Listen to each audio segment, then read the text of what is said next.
Olá, alunos de Cálculo 1 da Univesp, Universidade Virtual do Estado de São Paulo. Vamos lá? Nós estamos fechando a nossa disciplina, quase terminando, e estamos usando essas últimas aulas dessa última semana para fazer uma revisão dos principais tópicos abordados. Estou fazendo isso através de exercícios significativos, exercícios interessantes, desafiadores, que exploram a riqueza e a profundidade dos conceitos e das técnicas que nós estudamos ao longo das aulas. Então, vamos continuar com esses exercícios. O primeiro exercício mostra a importância de derivada como taxa de variação. A areia está sendo despejada num local e está se formando um monte com o formato de um cone. Sabe-se que no instante em que a altura é 2 metros, a altura está aumentando a uma taxa de 1 metro por segundo. Está jogando areia, então está subindo o monte, já mostra. E nesse instante, o diâmetro da base vale 6 e está aumentando a taxa de 4. Qual a taxa de variação do volume nesse instante? Então a areia está sendo despejada e está se formando um monte de areia aqui com formato cônico. E o que eu sei são dados sobre como que esse vértice está subindo. Quer dizer, o que eu sei é que quando a altura é 2, o vértice está subindo com velocidade 1. Está aumentando. E que quando, nesse mesmo instante, o diâmetro da base vale 6, e esse diâmetro está aumentando com velocidade 4. E eu quero saber a taxa de variação do volume. Como eu não sei a fórmula com que a altura está aumentando, nem que o raio está aumentando, eu não tenho a fórmula do volume, mas eu vou conseguir fazer a conta. Esses dados são pontuais. Observe que foi dado que o diâmetro é 6 metros, então o raio é 3. E se o diâmetro está aumentando 4 metros por segundo, o raio está aumentando 2 metros por segundo, porque o raio é metade do diâmetro. Como que nós abordamos esse problema? O volume é 1/3 da área da base vezes a altura. A área da base é πr2 e a altura, porque é o volume de um cone. 1/3 área da base vezes a altura. A área da base é π raio quadrado vezes a altura.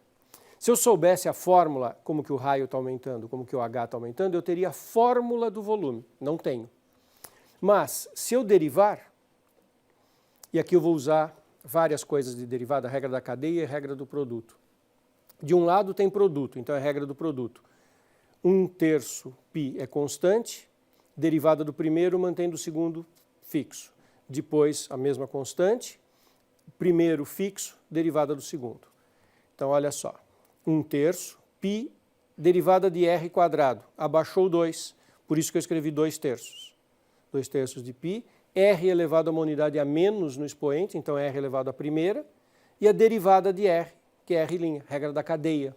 Como r está ao quadrado, a derivada é 2r, r'. Está aqui. E o h que ficou parado.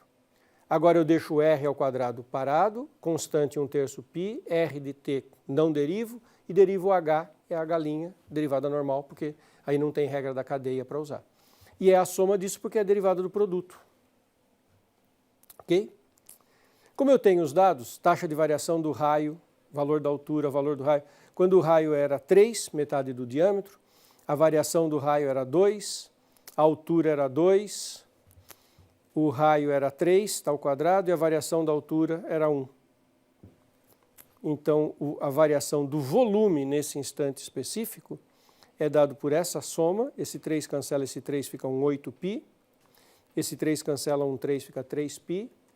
11π, então o volume está aumentando a uma taxa de 11π metros cúbicos por segundo. E eu não sei a fórmula do volume, mas eu sei a taxa de variação do volume.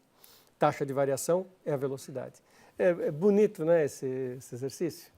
É um exercício elegante, interessante de se ver. Um outro exercício na mesma filosofia, muito bonitinho também.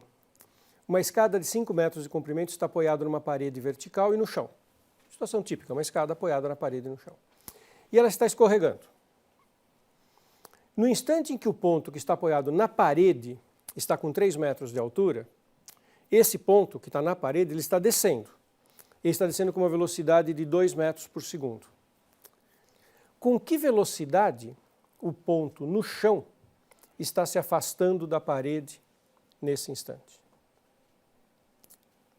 Está clara qual é a pergunta? Olha o desenho.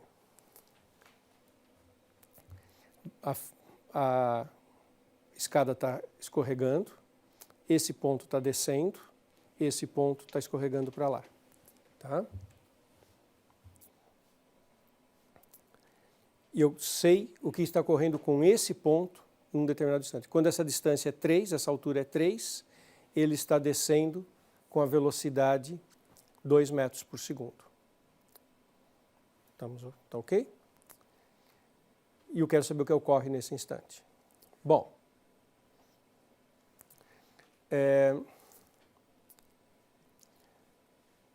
como o y é 3, eu estou olhando no instante em que o y é 3, então, por conta do teorema de Pitágoras que está aqui, né, o x² mais y² igual ao quadrado do comprimento da escada, né, o comprimento da escada é 5, então em cada posição que ela está, eu tenho um triângulo retângulo em que a hipotenusa é 5, certo?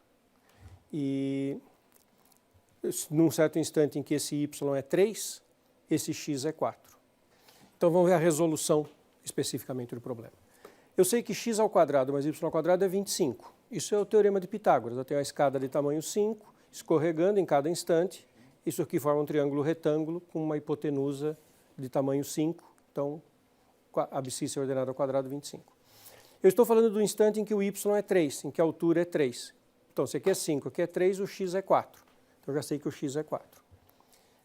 Isso é básico.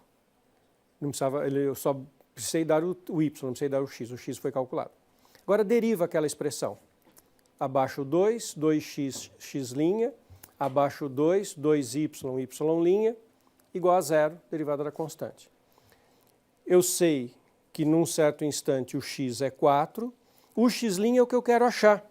A pergunta do problema era justamente o ponto que está no chão, como que ele está se afastando da origem. Essa era a pergunta do problema. Nesse instante, com que velocidade o ponto no chão está se afastando da parede. Então é o x', é a abscissa x e sua variação. O y é 2, aqui eu tenho 2 da derivada, né? 2y, y', regra da cadeia. O y é 3, a derivada do y é menos 2 porque a escada está descendo. Dentro deste referencial, o y é positivo para cima, a escada está descendo, então a variação do y é negativa, menos 2 aqui. E aí é só isolar o x', cancela um 4 aqui, dá 3 sobre 2, querendo dizer que o x, o pé da escada, está se afastando da origem com essa velocidade. Bonitinho esse exercício também. Uma coisa que não é intuitiva, então alerto e deixo para vocês pensarem. A variação da distância na vertical não é igual à variação da distância na horizontal. Aqui eu assumi que a variação da distância era de 2 metros por segundo, ele está descendo essa velocidade 2, e o x está se afastando a 1,5 metros por segundo. É engraçado, né? A escada é rígida, está descendo esse apoiado o tempo inteiro, mas a variação que ocorre aqui não é igual à variação que ocorre aqui. Tema para vocês pensarem um pouco mais sobre isso, para que a intuição perceba que tem que ser assim. Outro exemplo que é importante sobre cálculo de área. Calcular a área de uma região entre duas retas verticais, x igual a 0 e x igual a 5, isso está limitando a minha figura lateralmente, acima de uma curva dada e abaixo de uma curva dada. A curva, no caso, são duas parábolas, essa tem concavidade para baixo, essa tem concavidade para cima. Elas estão representadas aqui, uma parábola de concavidade para cima e uma parábola de concavidade para baixo. Observe que a gente, quando começou a estudar a integral, a gente falava que a integral de uma função era a área de baixo. Então, se eu fizer a integral da função de cima, eu vou obter a área do que está tudo que está embaixo. Aí a vermelha, se eu fizer a integral da vermelha, esse pedaço de área apareceria, esse pedaço de área vai aparecer com um sinal negativo. Eu teria que ficar quebrando a minha figura em vários pedacinhos para calcular várias integrais, ver os sinais e fazer um soma e subtrai para obter a área dessa região. Na verdade, não preciso fazer nada disso. É uma segunda reflexão que nós fizemos, que se eu fizer uma função menos a outra, eu tenho essa altura aqui. Tá? E se eu fizer a integral da altura de 0 a 5, eu tenho a área. Não preciso me preocupar se em algum momento a função de baixo era positiva, ficou negativa. Automaticamente, quando eu faço a de cima menos a de baixo, eu já calculei a altura, e ao integrar a altura de 0 a 5, eu já estou calculando a área. Então é só fazer uma menos a outra e fazer a integral de 0 a 5. A parábola que está por cima é a de concavidade para cima, que está por baixo é de concavidade para baixo. Esse menos afeta aqui, eu tenho 3x2 sobre 10, esse 5 com menos 1 fica aquele 4, e aí teorema fundamental do cálculo, para o cálculo da integral. Primitiva e os extremos de integração. Primitiva de 3x2 sobre 10 é x3 sobre 10. Quando você deriva, abaixo o expoente 3, aparece aquele 3, e o x fica uma unidade a menos no expoente. Técnica de primitivação básica. E primitiva do 4 é o 4x, e os extremos 0, 5. Então substitui no extremo superior. Claro que no 0, extremo inferior vai dar tudo 0. No x igual a 5 dá 125 sobre 10. No x igual a 5 isso dá 20. Então é essa a conta. 325 décimos ou 65 meios. Essa é a área dessa região. Qual é a grande lição deste exercício? A gente faz a função de cima menos a função de baixo, não precisa se preocupar se ela ficou positiva ou negativa. Faz isso e isso já dá a área. É super forte essa ideia. Lembra que quando a função é negativa, a integral é negativa. Acabei de falar nisso. Olha que exemplo bonito. Quando a gente faz a integral de 0 a 2π da função seno, primitiva do seno é menos cosseno, calculado em 2π 0, calculado no 2π é menos cosseno de 2π, menos do extremo inferior, menos da função, menos cosseno 0. Cosseno de 2π é 1, com menos, fica menos 1. Cosseno de 0 é 1, menos com menos mais, isso dá 0. Não há nenhuma surpresa. A integral de 0 a 2π da função seno não é a área. Essa área aparece com mais, essa área aparece com menos, essas figuras são simétricas, uma área compensou a outra e deu tudo 0. Não é que a área é 0, a integral definida deu 0. Dá para detalhar isso fazer 3 integrais definidas. De 0 a π, de π a 2π e a de 0 a 2π que nós acabamos de fazer. Então, de 0 a 2π nós acabamos de fazer, deu 0. Se eu fizer de 0 a π, eu já fiz isso ao longo das aulas, menos cosseno π, menos cosseno x, que é a primitiva de 0 a π, menos cosseno π menos cosseno 0, cosseno π é menos 1, com o menos fica mais, menos com menos mais, dá 2. Então, esta integral de 0 a π dá 2. Não é coincidência, integral de π a 2π vai dar menos 2. E é por isso que a integral definida no total deu 0. Uma parte deu 2, a outra deu menos 2. Primitiva de seno é menos cosseno. Menos cosseno em 2π, menos cosseno em π. Isso é 1, menos 1. Menos com menos mais, cosseno π que é menos 1. Tem 3 menos aqui, hein?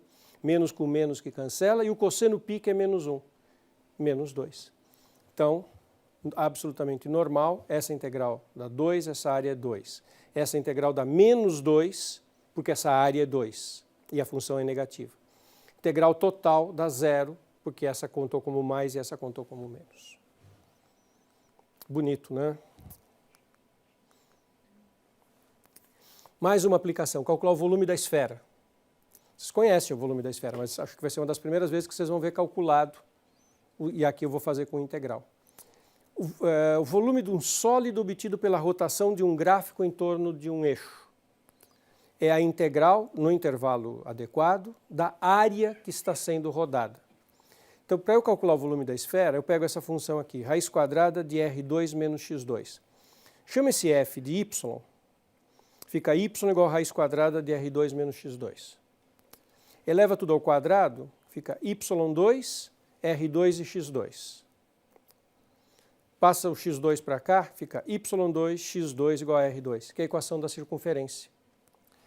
Então, o gráfico dessa função, raiz quadrada de R2 constante menos x2, é a semicircunferência positiva, porque raiz quadrada é positiva, que vai de menos r a mais r, cujo gráfico é uma meia circunferência. Se eu rodar essa meia circunferência em torno do eixo x, em cada ponto eu vou estar rodando uma altura, que é esse raio aqui. Esse raio vai descrever uma circunferência, e esse é o raio que está rodando. Raiz quadrada de R2 menos x2, é o próprio y. A área do que eu vou obter aqui é πr2. Como r é raiz quadrada, fica π r ao quadrado menos x quadrado. E, portanto, o volume da esfera é a integral de menos r a r dessa área, que é πr2 menos x2. E é só fazer a conta agora, prestando bastante atenção, que tem um monte de sinais de menos aí para nos confundir. Primitiva. πr2 dx, πr2x. O π é constante, vou deixar para fora, r2x. Menos x2, primitiva menos x3 sobre 3. Computado de menos r a r. Coloca aqui no lugar do xr, kr3. Coloca aqui r, menos r3 sobre 3. Menos do extremo inferior de integração. E agora eu substituo por menos r. Então, quando eu coloco menos r aqui, fica menos r3. Esse menos é do extremo inferior. E esse menos é da função calculada no menos r. Menos, porque a função tem menos, no lugar do x, menos r ao cubo. Observe que esse menos com esse menos vai ficar mais, e tem ainda esse menos. Então, esse r3 e esse menos menos r3 dá 2r3. Aqui tem menos r3 sobre 3. Aqui tem 1, 2, 3 sinais de menos. Tem outra vez r3 sobre 3 com sinal de menos. 2 aqui. E aí, é só fazer a conta. Esse denominador é 3. Aqui dá 6r3, menos 2r3 dá 4r3. E só trocando a ordem, 4/3 de πr3, que é a área, que é o volume da esfera, que vocês já conheciam desde o ensino médio, mas que aqui está calculado, deduzido, a partir da área do círculo e a partir da rotação de uma função em torno do eixo x. Extremamente bonito, elegante, né, esse exemplo. Uma outra coisa que a gente fez com o integral foi cálculo de média. Numa cidade, em certa época do ano, a temperatura foi modelada como sendo 17 mais 7 seno de π sobre 12, t menos 3π sobre 4, sendo t em graus Celsius e t em horas entre 9 horas da manhã e 21 horas da noite. Quero saber a temperatura média. Observe que do t igual a zero, né, quando começa a medir, se você colocar 9 aqui, isso aqui dá 0, seno dá 0, dá 17 graus. Aí vai subindo ao longo do dia. A temperatura mais alta vai acontecer no meio disso, que é às 15 horas. Quando você colocar aqui 15, isso vai dar 1, então vai dar 17 mais 7, 24. E depois às 21 voltou a ser 17. Então o pico é 24, o mínimo é 17. Tá? E a média não é somar e dividir por 2. A média leva em conta toda a variabilidade da função seno. O conceito de média de uma função é a integral no intervalo dividido pelo tamanho do intervalo. O intervalo é de 12 horas, de 9 até 9 da noite. E a gente integra a temperatura da massa de temperatura, do que a gente chama de massa da grandeza, né, da integral daquela grandeza, da área debaixo do gráfico, divide pelo valor do intervalo e isso é a média. Vou separar, observe que a integral de 9 a 21 do t é 17 mais 7 seno. Eu vou separar em duas integrais. A integral de 17 é muito simples, não precisa fazer nada de especial para calculá-la. A integral de uma constante de 9 a 21 é a constante vezes o tamanho do intervalo. O tamanho do intervalo é 12, 17 vezes 12, 204. É a área debaixo de uma função constante, né? É a área do retângulo, a área da base é congruente da base vezes a altura. Agora a integral de 9 a 11 de 7 seno. Aqui eu preciso fazer uma substituição. Substituição, eu chamo esse argumento da função seno inteiro de u. Daí eu derivo em u da du. Derivo isso em t, π sobre 12 dt. Isso é constante. Eu vou substituir esse dt, então eu isolo o dt aqui. Passo 12 multiplicando e o π dividindo. dt é 12 sobre π du. E quando t é 9 no início, o u é 0. Você coloca aqui 9, faz a conta. Dá 3/4 menos 3/4, u é 0. Quando o t é 21, isso aqui dá π. Isso aqui 21 sobre 12, vai sobrar 7π sobre 4. E menos o 3π sobre 4 dá 1π. E essa integral, então, fica integral. O 7 eu pus para fora, integral de 0 a π, porque os extremos eu corrigi. Seno de u, 12 sobre π du, que é aquela substituição que está feita aqui. O dt é 12 sobre π du. Constantes, 7, 12 sobre π. Primitiva de seno menos cosseno de 0 a π. Já fizemos essa conta, dá 2. Isso aqui dá 84 sobre π, que vezes 2 dá 168 sobre π. Portanto, a temperatura média é essa integral dividido por 12. 204 mais 168 sobre π por 12. 204 por 12 dá 17. E 168π sobre 12 dá 14 sobre π. É o 168 dividido por 12, dá o 14. Ou seja, em torno de 21,4 graus centígrados. Belíssimo exemplo de aplicação de integral para o cálculo da média de uma função. Bonitos esses exemplos da aula de hoje, hein? São muito ricos. Vamos parar por aqui hoje.